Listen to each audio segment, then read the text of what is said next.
लिंगायत समाज अधिवेशनाचे आयोजन महात्मा बसवेश्वर तत्वप्रचार आणि समाज जागरण कार्यक्रम लिंगायत समाजाच्या वतीने महात्मा बसवेश्वर यांच्या तत्वज्ञानाचा प्रसार आणि समाज जागरणासाठी भव्य लिंगायत समाज अधिवेशन आयोजित करण्यात आले आहे। हा कार्यक्रम रविवारी दिनांक 22 मार्च 2026 रोजी तुळजापूर जिल्हा धाराशिव येथील त्रिमूर्ती मंगल कार्यालय दुधा येथे होणार असून दिवसभर विविध सत्रांचे आयोजन करण्यात आले आहे। या अधिवेशनात अनेक राजकीय आणि सामाजिक क्षेत्रातील मान्यवर प्रमुख पाहुणे म्हणून उपस्थित राहून समाजाला मार्गदर्शन करणार आहेत। त्यामुळे लिंगायत समाजातील नागरिकांनी मोठ्या संख्येने उपस्थित राहून कार्यक्रमाचा लाभ घ्यावा असे आवाहन आयोजकांच्या वतीने करण्यात आले। कार्यक्रमाच्या पहिल्या सत्राला सकाळी 6:30 वाजता सामूहिक इष्टलिंग पूजा आयोजित करण्यात आली आहे। या पूजेत सुमारे 500 जोडप्यांचा सहभाग अपेक्षित असून यावेळी उपस्थितांना समग्र महात्मा बसवेश्वर ग्रंथाचे वितरण करण्यात येणार आहे। या कार्यक्रमाचे उद्घाटन तुळजापूर नगर परिषदेच्या नगराध्यक्षांच्या हस्ते होणार आहे। इष्टलिंग पूजेचे मार्गदर्शन डॉक्टर अमरनाथ सोलपुरे, डीन शासकीय वैद्यकीय महाविद्यालय जालना हे करणार असून कार्यक्रमाचे निवेदन डॉक्टर मनमथ गताटे निलंगा हे करणार आहेत। तसेच अमृतताई बचाटे तुळजापूर यांचा विशेष सहभाग राहणार आहे। या अधिवेशनाचे आयोजन प्राध्यापक सुदर्शनराव बिराजदार, प्रांताध्यक्ष लिंगायत महासंघ यांच्या मार्गदर्शनाखाली करण्यात आले आहे। समाजातील बांधवांनी मोठ्या संख्येने उपस्थित राहून कार्यक्रम यशस्वी करावा असे आवाहन प्रांताध्यक्ष लिंगायत महासंघ प्राध्यापक सुदर्शनराव बिराजदार यांनी केले आहे। रविवार दिनांक 22 मार्च 2026 रोजी तुळजापूर येथील त्रिमूर्ती मंगल कार्यालयामध्ये लिंगायत समाजाचं अधिवेशन संपन्न होणार आहे। लिंगायत महासंघ शाखा धाराशिव जिल्ह्याच्या वतीनं हे अधिवेशन भरवण्यात आलेलं आहे। या अधिवेशनामध्ये लिंगायत समाजाच्या काही धार्मिक बाबीवर चर्चा होणार आहे। महात्मा बसवेश्वरांच्या तत्वज्ञानावर चर्चा होणार आहे। त्याचबरोबर सोलापूर, लातूर आणि धाराशिव या तिन्ही जिल्ह्यातील लोकप्रतिनिधीचा म्हणजे नुकत्याच निवडून आलेल्या नगरसेवक, जिल्हा परिषद मेंबर, पंचायत समिती मेंबर या सगळ्यांचा या संघटनेच्या वतीने सत्कार केला जाणार आहे।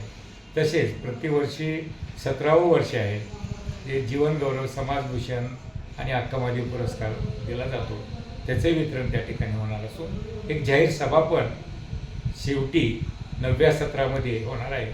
आणि या कार्यक्रमाला धाराशिव जिल्ह्यातील विशेषतः उमरगा, लोहारा या भागातील समाज बांधवांनी जास्तीत जास्त लोकांनी सहभाग घ्यावा असे आम्ही आवाहन करत आहोत। या अधिवेशनामागचा उद्देश असा आहे, महात्मा बसवेश्वरांच्या तत्वाचा प्रचार आणि प्रसार करणे। 12व्या शतकात होऊन गेलेले महात्मा बसवेश्वर जगाला मार्गदर्शक असलेले महान महात्मा, त्या महात्म्याची माहिती महाराष्ट्रातील सरसकट लोकांना झाली आहे असं मी मानत नाही। अजून खूप काही त्यांच्या तत्वाचा प्रचार आणि प्रसार होणं गरजेचं आहे। त्यासाठी अनेक प्रकारचे कामं आपल्या सगळ्यांना मिळून करावे लागणार आहेत। त्याचाच एक भाग सकाळी 6:30 वाजता 500 जोडपे इष्टलिंग पूजा करणार आहेत। ही इष्टलिंग पूजा करत असताना इष्टलिंग हे केवळ धार्मिक दृष्टीने न पाहता वैज्ञानिक दृष्टीनं आपल्या शरीरावर काय परिणाम करतो हे इष्टलिंग पूजा, याचं मार्गदर्शन करण्यासाठी आम्ही मेडिकल कॉलेजचे डीन डॉक्टर यांना बोलवलेलं आहे। त्यांनी ते प्रयोग करून सिद्ध झालेला आहे। ते प्रयोग आपल्याला सांगणार आहेत कशा पद्धतीने करायचं आहे। त्याच्यानंतर वचनावर चर्चा होणार आहे, त्यालाही तज्ज्ञ मार्गदर्शक येणार आहे। हक्कमादेवी, सिद्धरामेश्वर, चंद्रबसवेश्वर, महात्मा बसवेश्वरांच्या जीवनचरित्रावर अनेक वक्ते मार्गदर्शन करणार आहेत। महाराष्ट्रामध्ये मंगळवेढ्याला महात्मा बसवेश्वर राहिलेले आहेत, त्याचीही माहिती समाज बांधवाला व्हावी, तिथेही मोठे वक्ते येऊन आपल्याला मार्गदर्शन करणार आहेत। एकंदरीत महात्मा बसवेश्वराच्या विचाराचा जागर या दिवशी केला जाणार आहे।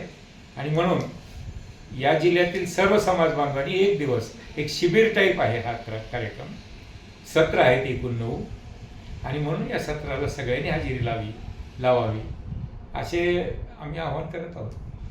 आर्थिक विकास महामंडळाची मागणी माझीच होती। आम्ही आता ज्यांनी जुने जाणकार आहेत त्यांना माहिती आहे 2003 पासून आम्ही ही मागणी करतो. 2011ला एक मोठा विशाल महामेळावा लातूरला झाला होता. अनेक मंत्री, अनेक मुख्यमंत्री त्या ठिकाणी, मान्यवर त्या ठिकाणी होते. तर त्या ठिकाणी मागणी केल्यानंतर अनेक वर्ष त्याला लागली आम्हाला ही मागणी आधी समाजात रुळवायला. समाजात रुजल्यानंतर मग 3 मुख्यमंत्र्याकडे आम्ही गेलो. 3 पैकी नंतर या शेवटच्या मुख्यमंत्र्यांनी ते मान्य केलं. मान्य केल्यानंतर मात्र आमच्यावर अन्याय झाला लिंगायत समाजावर. महात्मा बसवेश्वर आर्थिक विकास महामंडळ ही ओबीसीची उपकंपनी म्हणून जाहीर केली. ओबीसीची उपकंपनी म्हणल्यानंतर पहिली अटच आमची अशी राहील की तुम्ही पहिलं ओबीसी आहात का? ओबीसी असेल तर महामंडळाचं कर्ज घेण्यासाठी तुम्ही पात्र आहात. आणि म्हणून मग पुन्हा प्रश्न असा निर्माण होतो, मग आरक्षण आहे का आम्हाला? असं ते आपल्याला अडचणीत टाकण्याचं काम सरकारने केलेलं आहे. आणि देत असताना सुद्धा 50 कोटी निधी दिली. 1 कोटी जनता, 50 कोटी निधी, म्हणजे प्रत्येकाला 50 रुपये ह्या मुख्यमंत्र्यांनी दिले. एक लिंगायत समाजाची चेष्टा केली. म्हणून या महामंडळाचा आम्हाला काही उपयोग नाही.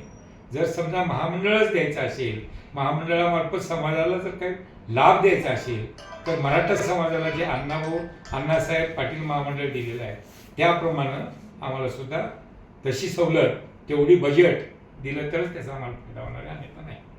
मग ह्याच्या पुढे ह्याच्यासाठी आपण काय पुढे मी केलो ना आंदोलन. आर्थिक विकास महामंडळाचा लिंगायत समाजाला काय फायदा हो म्हणून तुम्ही काय करणार आहात का पुढे? प्रश्न नाही. लिंगायत समाजालाच फायदा होण्यासाठी हे महात्मा बसवेश्वर आर्थिक विकास महामंडळ करण्यात आलेलं आहे. याचं नावच महात्मा बसवेश्वर आर्थिक विकास महामंडळ आहे. पण हे देत असताना काय झालं, स्वायत्त न देता उपकंपनी म्हणून दिली आहे. ओबीसी महामंडळाची उपकंपनी दिली. आणि म्हणून या ओबीसी जर आपण असलो तर त्याचा लाभ आपल्याला घेऊ शकतो. त्याच्यामध्ये मग ते सिबिल तपासा, गॅरंटी द्या, अशा पद्धतीच्या अटी घातल्यानंतर, अरे आमचं जर सिबिल चांगला असेल, बाजारात आम्हाला एवढे बँका बसलेत ना, तुम्ही काय मदत करतात? आमचं सिबिल तपासू नका, आमचं बॅकग्राऊंड तपासू नका, आमचे केवळ या समाजाची ही व्यक्ती आहे म्हणून तिथल्या लोकांना तुम्ही कर्ज द्या. आणि तेही 10 वर्षाच्या मुदतीसाठी द्या. तेही 10 लाख रुपये एका मुलाला द्या, तर त्याचा आम्हाला फायदा होणार. नाही तर 1 लाखची मदत देण्यासाठी एवढे मोठे कागदपत्र आणा, त्याच्यात आम्ही पात्रच होत नाही. एकही माणसाला या महात्मा बसवेश्वर आर्थिक विकास महामंडळाचा लाभ झाला नाही. आणि आता जनगणना जी होणार आहे त्या जनगणनेमध्ये लिंगायत लोकांची जनगणना जी आहे मी ते नंतर सांगेन. तरी आता लाभ होण्यासाठी आता तुम्ही काय प्रयत्न करणार आहात का पुढे? मी सरकारला मोर्चे काढले होते, खूप मोठे मोर्चे झालेले, सर आले होते. त्या विषयात सुद्धा आम्ही, तेच विषय होता त्या दिवशी. 2000 कोटीची मागणी केली सरकारने. 2000 नाही 10,000 कोटी जरी आपल्याला आली, मुळात तुम्ही ओबीसीचे ते पात्रच होणार नाहीत. तुम्हाला नोकरी द्यायची, तू MA BEd जर तुम्ही असाल तर, मुळात तुम्ही MA BEd नाही, मला तुम्हाला नोकरी द्यायची, मी खोटेपण आहे नाही, देऊ शकत नाही. तसं जर तुम्हाला खरंच द्यायचं असेल, एक तर ती ओबीसीची अट काढा, नसेल तर सरसकट लोकांना ओबीसीत घ्या, दोन्हीपैकी, तर त्याचा लाभ समाजाला होईल, अन्यथा होणार नाही. मग कोपराला गोळ लावले सरकारने. आणि मग आमचे लीडर आपलं वा वा वा म्हणत, आणि लोकांना फायदा होत नाही, लोकांना त्याचा लाभ होत नाही. एकही सुशिक्षित बेकार लोकांना त्याची मदत मिळत नाही. आणि आम्ही सत्कार करून घेतो मिळालं म्हणून. चुकीचं आहे नाही. मग तशा वेळेला कसं काम करायचं? वाईट वाटते, खूप वाईट वाटते. समाजाची फसगत झालेली आहे, समाजात सरकारनं फसवणूक केलेली आहे, तरी सुद्धा आम्ही त्या माणसाची सत्कार करतो. आश्चर्य वाटतं मला. मग खरोखर आपल्याला समाजाला दुरुस्तच करायचं नाही. मरू द्या, गरीब आहे ती गरीब राहू द्या, अडचणीत त्या अडचणीत राहू द्या, आम्ही मात्र आमचं सिंहासनावर राहतो. ही नाही जमणार हो. सामाजिक कार्यात हे जमणार नाही. इथं प्रामाणिकपणा पाहिजे, ओरिजिनल पाहिजे. GTV मराठी जनतेचा बुलंद आवाज न्यूज चॅनलचे मुख्य संपादक विशाल देशमुख, तुळजापूर जिल्हा, धाराशिव.